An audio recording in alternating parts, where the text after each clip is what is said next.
O Submarino tem o prazer e a honra de receber aqui no stand ele que já vendeu mais de 7 milhões de livros.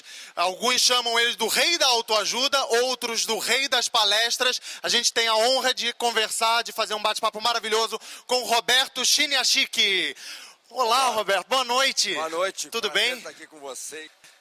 Então, Roberto, me conta, você está lançando Louco por Viver, é um livro novo, é isso? Louco por Viver é um livro novo, já está na lista dos mais vendidos. E eu resolvi escrever esse livro. Eu fiz uma viagem para os Estados Unidos e aí fiquei surpreso de ver que as pessoas perguntam assim: qual o seu antidepressivo? Um pouquinho mais perto. Qual o seu antidepressivo? Então, como se o pessoal falasse assim, qual cerveja você prefere? Eu falei, gente, esse mundo tá louco, né? E aí eu comecei a pesquisar e vi 18% da população toma antidepressivo. No caso do Brasil, 25% das pessoas têm insônia. E aí a gente começa a entender que as pessoas não estão vivendo mais buscando a sua verdade, elas estão arrastando os dias. Por exemplo, antigamente a acupuntura era algo para você trabalhar o seu contato energético. Agora a acupuntura, a maior parte das pessoas usa para segurar a energia para chegar até sexta. Agora, chega na sexta, a maior parte das pessoas desaprenderam a amar, desaprenderam a... Aí então o que acontece? Bebe demais porque não aguenta carregar sua consciência. E aí, nesse livro a gente tem, sabe, momentos de resgate do que é viver, né? E muita gente perde sua vida porque quer agradar os outros. O exemplo que a gente tem muito é o casal. O casal se encontra, aí daqui a pouco já começa assim, pô, mas não vai casar? Aí o sujeito fala assim, vou morar junto. Aí morou junto, mas não casou no papel. Aí o pessoal já começa, pô, eu não queria casar, não quero casar, mas fica a pressão. Aí depois casa. Aí fala assim, e cadê meus netinhos? Gente, eu não quero ter filho, né? Então as pessoas, elas estão vivendo assim para agradar os outros. E se esquece do que importa na vida, sabe? Assim, o que é importante? Então, por exemplo, um pai. Quando o filho nasce, é um pontinho verde, como uma plantinha nascendo. Aquela plantinha pode ser um pinheiro, pode ser uma roseira, uma laranjeira, uma jabuticabeira. Ajuda o filho a descobrir o que ele é. E aí ajuda essa essência a se realizar. Não pode padronizar, né? A sociedade, é uma imagem do Rubem Alves, a sociedade não entende que a humanidade é uma floresta tropical. Sabe, tem trepadeira, tem árvore grande, baixa. Eles transformam as pessoas como se fosse uma plantação de eucalipto, né? Para dar tudo lucro. Igual. Tudo igualzinho, né? E a pessoa tem que falar, não, eu sou eu. Aliás, assim... é engraçado que dentro desse livro novo, no Louco por Viver, tem uma passagem que fala um pouco sobre isso que você está me contando, que você estava dando uma aula, se eu não me engano, falando sobre o que é viver para você, né? Que você tem essa energia, que para você viver é uma coisa intensa. E uma moça levantou a mão e falou assim, olha, mas viver para mim é ficar no meu sítio, ficar quieta no meu canto, ficar calminha. E aí você deu uma resposta muito boa para ela. Na verdade, é qualidade de vida. Eu estava dando uma aula no MBA da USP de Ribeirão Preto.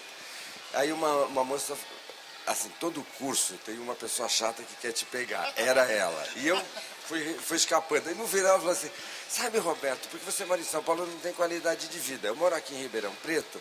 Aí eu almoço todo dia em casa, à noite eu assisto novela, meu marido assiste futebol, aí nós vamos pro rancho pescar no final de semana. E você em São Paulo? Eu falei, meu Deus, se eu morasse assim, sabe, assistindo novela, futebol, eu ia enlouquecer. Eu quero morar em São Paulo, eu quero ter shows, eu quero ver pessoas interessantes. Sabe, eu quero dormir pouco porque tem muita coisa para viver, né? E aí eu falei para ela, qualidade de vida para mim é viver com paixão. Sabe, muita gente confunde, sabe, o que é qualidade de vida? É dormir cedo, acordar cedo, respirar. Eu acho legal, sabe, correr, nadar e tal, sabe, mas tem que amar, tem que beijar filho, tem que chorar de tristeza porque perdeu um grande amor, tem que chorar de tristeza porque uma pessoa querida foi embora. Me lembra uma história, diz que a gente não pode contar o final do filme, né? Vou contar o final do livro para vocês. Eita ferro, você que está na internet, então, acompanhando, é a Vou hora. contar o final do livro, mas eu acho que vai te dar vontade de ler o final do livro. Eu tinha uma cliente de terapia, 30 anos atrás. E essa cliente era uma senhora, ela tinha um filho. Que você é psiquiatra também, eu sou né? Psiquiatra, Formado. de formação, Okay. né? Então, e aí ela falou, olha, Roberto, eu queria que você atendesse meu filho. Ele é uma pessoa drogada, bebe muito, orgias sexuais, homossexual, não trabalha. E eu acho, e o seu jeito, eu acho que vai bater com o jeito dele. Eu falei, tá bom, vamos lá. Aí eu falei, só que se eu atender ele, não posso atender você. Não, putz, ele tá tão confuso. E aí eu comecei a atendê-lo e deu um vínculo super legal, tava rolando uma terapia super legal. Aí, descobriu que ele tava com o vírus da HIV. Só que, infelizmente, isso foi na época que não tinha cura. Aquela história, se ele tivesse tido a doença 2 anos depois, ele estaria hoje aqui, mas... E aí, ele foi ficando cada vez mais fraco e eu passei a visitá-lo na casa. Ele morreu, a história passou. Agora, eu estava escrevendo um livro, a pessoa que me encaminhou essa senhora para a terapia falou, pô, Roberto, a fulana está morrendo, está com metástase em todos os órgãos, ela acha que ela não tem mais 1 mês de vida. E ela falou que ela queria falar com você. Você visita ela? Eu fui lá, era um domingo, fui visitar no Oswaldo Cruz, em São Paulo. E aí quando eu cheguei lá, ela estava, assim, nas últimas, né? E ela falou assim, Roberto, eu fiz questão de conversar com você antes de morrer, porque eu quero te agradecer pelo bem que você fez ao meu filho. E eu sei que talvez você, como qualquer um ser humano, deve ter dia que você se sente triste, que tudo que você faz não dá certo. Deixa eu te contar uma história. Quando ele estava morrendo, ele não comia, ele não se vestia, ele não tomava banho. E quando era quarta-feira que você ia, ele mandava a gente dar banho nele, ele mandava colocar roupa, ele comia. Caramba. E ele sorria. Aquele dia ele sorria. Antes de você chegar, quando você estava lá, depois do dia inteiro ele sorria. Então eu quero te agradecer por você ter colocado sorriso no rosto do meu filho.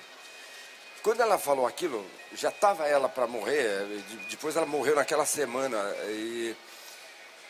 E aí eu segurei, mas quando eu desci, assim, que eu cheguei lá embaixo do Oswaldo Cruz, que tem um salão, eu fiquei chorando 1 hora, fiquei sentado assim, né? E eu pensei, né, que a felicidade é você colocar sorriso no rosto das pessoas, você, sabe, poder fazer alguma coisa por alguém. E eu vejo que hoje em dia, né, o mundo que a gente vive, as pessoas procuram sacanear, roubar, pegar coisa, né, a gente vê esses corruptos todos que estão por aí, que merecem todos eles serem exonerados do cargo da vida. E agora vai ter o partido da penitenciária, né? Todos os presos vão fazer um partido, vão mandar os votos. O Brasil sempre querendo inovar tecnologicamente. Vai ser o primeiro partido de presos, né? Todos eles comandados.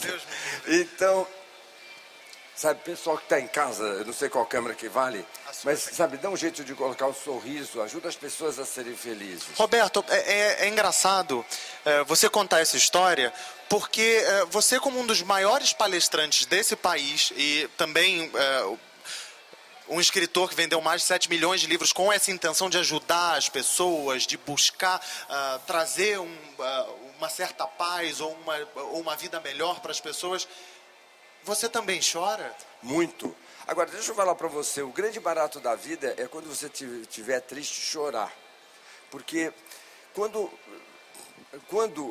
a maior parte das pessoas que estão irritadas, que estão brigando, que estão chatas, elas estão com vontade de chorar. Porque quando você está triste e você não chora, você fica irritado, você fica ressentido.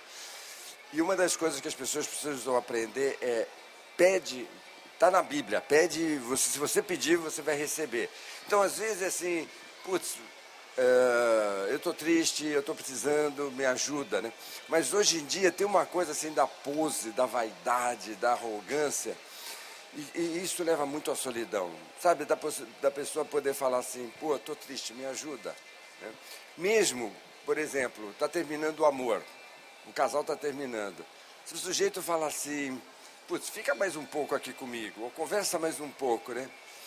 Ou, por exemplo, o casal terminou, sempre que a mulher termina, o cara termina, eu falo assim, passa um tempo junto. É importante essa pessoa brigar, desabafar tudo com você, porque quando alguém fala assim, pô, ele está fazendo a cabeça do meu filho, está me destruindo a minha imagem. Por quê? Porque ele não está conseguindo falar. Então ele não fala para a mulher que foi ficar com outro, ou para o sujeito que foi ficar com outra. A dor vai virando ódio. Então, quando eu vejo hoje as pessoas assim, irritadas, explodindo, 99% delas estão com vontade de chorar. Sabe, perdi o amor, perdi alguém que eu amava. Eu entrei no seu site e fui ver um pouco das palestras que você fazia. E existem tipos diferentes de palestras. Existem essas palestras que são focadas um pouco mais na pessoa e algumas outras palestras que são corporativas. Isso. Vamos falar então um pouco dessas palestras que são mais corporativas. Você diz que é formado em psiquiatria, mas você tem outra formação também que te trouxe toda essa bagagem e essa experiência para poder dar essas palestras. Muitas vezes as pessoas falam assim, há um tempo atrás, o jornalista da revista Veja me mandou uma pergunta. E a pergunta é assim, por que você está tanto tempo na lista dos mais vendidos? Aí eu mandei meu currículo, né? Doutor em medicina, especialização em psicoterapia, não sei o quê, MBA, doutorado na FEA USP. Uma das coisas mais importantes quando você escreve um livro é o conteúdo que está ali. Quando você faz uma palestra, é o conteúdo. Então, se eu estou fazendo palestra para a empresa, eu tenho que ter um MBA, eu tenho que ser doutor em administração, porque esse conteúdo é importante, é isso que faz manter, né? Muitas pessoas falam da palestra ser simplesmente um show. Não é um show, é um show com conteúdo. Então, às vezes, o pessoal da academia não consegue entrar no mundo da palestra porque é monótono.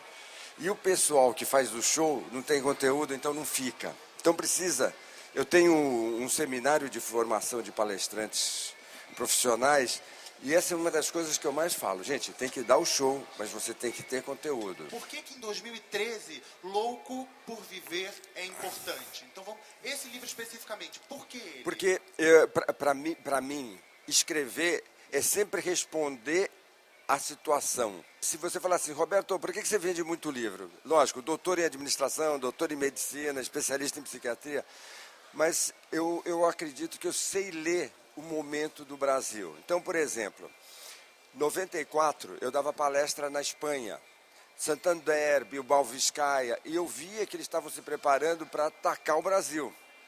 Collor. Aí eu falei, preciso escrever um livro sobre competição. Aí eu lancei o livro A Revolução dos Campeões, que fala sobre a empresa, o Brasil ser competitivo. Em 98, as pessoas estavam muito monetaristas e não estavam se ligando na felicidade. Eu estava dando uma entrevista e a jornalista perguntou, Roberto, quando é que você se sente um homem de sucesso? Quando você está na lista dos mais vendidos, quando você faz uma palestra para 5 mil pessoas, quando você está em toda a mídia. Eu falei assim, não, eu me sinto um homem de sucesso quando eu chego em casa, minha mulher me abraça e meus filhos me beijam. Aí eu falei essa frase, assim, de entrevista, porque para mim sucesso é ser feliz. Eu falei, nossa, as pessoas estão esquecendo de ser feliz. Vou escrever um livro sobre felicidade. Agora, antes desse livro, o livro das apresentações. Porque o livro das apresentações, eu vou em convenções em que eu vejo que as pessoas gastam R$1 milhão, os palestrantes são péssimos. Aí o presidente da empresa vai falar, colocaram toda a equipe lá, aí ele vai falar umas coisas sem coordenação. Aí eu falo, bom, precisa aprender a fazer uma apresentação. Então, é mais a minha leitura do que está acontecendo, e aí o meu coração começa a falar assim, não, preciso ajudar esse pessoal. E agora, gente, porque gente, nós temos que ter prazer por viver. A vida não pode ser arrastada, carregada como está sendo. A gente precisa falar assim, putz, que delícia, acordei, é hoje, vou amar, vou viver.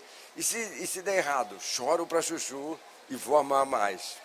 Queria muito, muito, muito do fundo do meu coração agradecer a sua presença em nome do Submarino, em nome de todo mundo que está aqui, em nome de todo mundo que está em casa. Muito obrigado. Roberto Chiniachiki. Obrigado, gente, é um prazer.